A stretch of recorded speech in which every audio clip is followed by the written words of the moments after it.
under the direction of those who owned capital, by virtue of the fact that where you lived was tied to where you worked, and where you worked was tied to where you lived, under the most regressive piece of legislation, the Master and Servant Act, that effectively extended the footprint of slavery.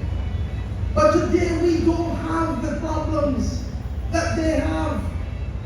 They fought against that Parliament across there.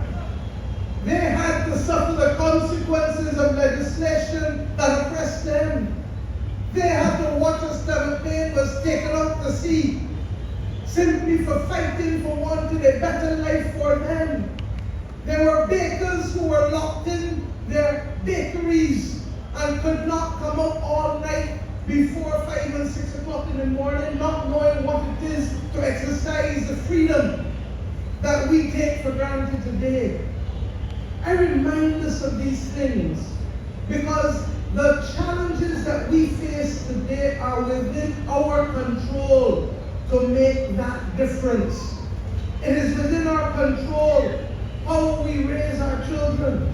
It is within our control how we give back to this society and recognize that if we are eye servants and watching time and watching people, we will not be able to benefit from the bounty that ought to be ours as a people. We have been blessed as a nation compared to many others globally. We have been blessed as a people in our modern development compared to many others globally. And before we meet again for the next July 26th, we will commemorate the 400th anniversary of Barbados as a modern state when the British first landed here 400 years ago in 1625, in May next year. But we have the capacity, as our anthem tells us, to be firm craftsmen of our faith.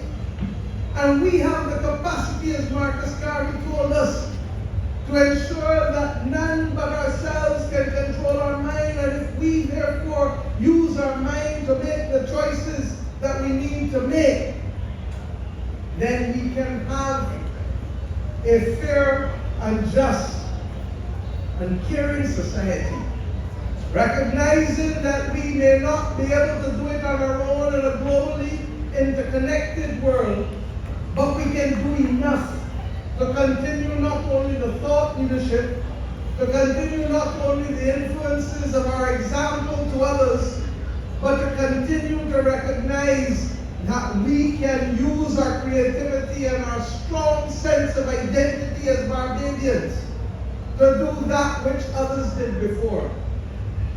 How is it that those who wanted to foist from colony government on this nation in the 1870s could not succeed when they succeeded in every other Caribbean nation? It is because we had the resolve to be able to manage our own affairs and to be firm craftsmen of our faith, even if we did not have full freedom among all of us. It was part of the Barbados DNA.